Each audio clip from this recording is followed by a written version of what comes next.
tayo dito sa ating trabaho. Ayan, ito. Suot natin ito dito. Ayan, dyan po sinusuot yan. At hinihigpit lang po yan ito.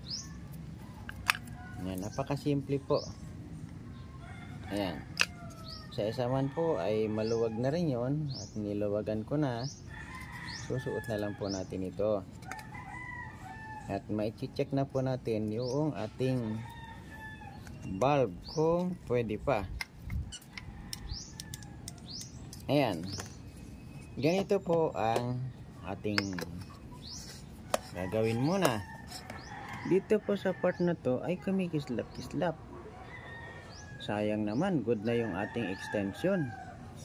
Ulitin po natin. Ayun nga po.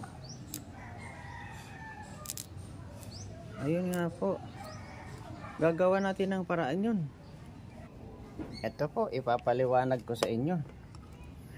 Napapansin nyo po ba yung mga tuldok-tuldok na yun? Ayan po, oh.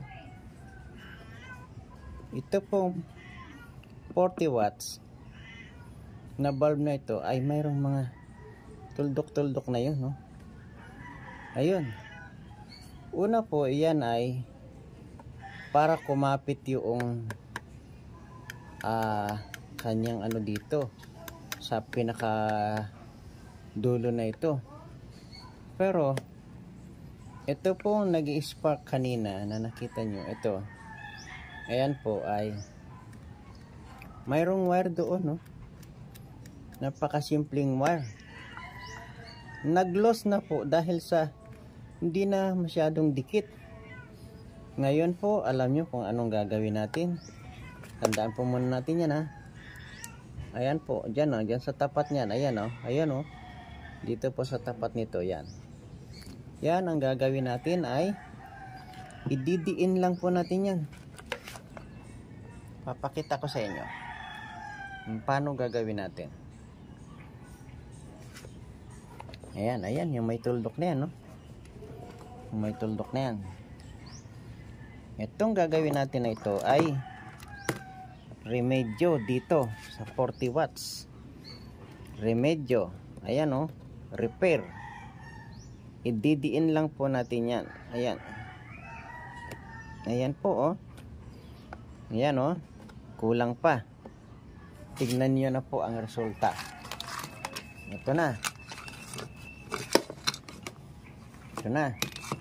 Ito na po yung receptacle natin na ni-repair na pinalitan ng isang bagong receptacle. Tignan nga natin kung epektibo yung ating pagdiin na yun. Tingnan natin. Ayun, oh. Tingnan nyo, oh. Ayan na po, oh. Oh, ayun, oh. Ang liwanag, oh. Effective, di po ba? At iikot-ikot natin. Ayan. Oh, tingnan nyo po, oh. Oh, all day na po yan.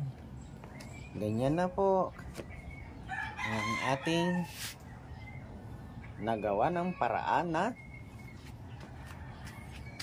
isang 40 watts. 40 watts po yung nagawa natin ng paraan para magamit ulit natin ang ilaw. Nakagawa tayo ng paraan sa ilaw. Ayan. Oh, di ba? Ibang klase. Nakatipid tayo ng halaga ng isang 40 watts bulb. Ayan. Next, ipapakita ko sa inyo kung ano ang nangyari dito po sa part na ito. Ayan, papakita ko ulit sa inyo para malinaw na yung nag-i-spark na yon ay lost connection. Idiniin lang. Ayan, okay na po.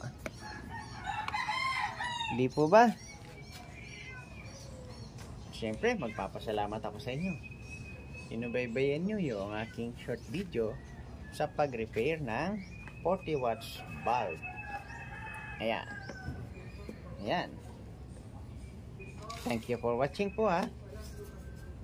At saka, sana may natutunan kayo sa ating ginawang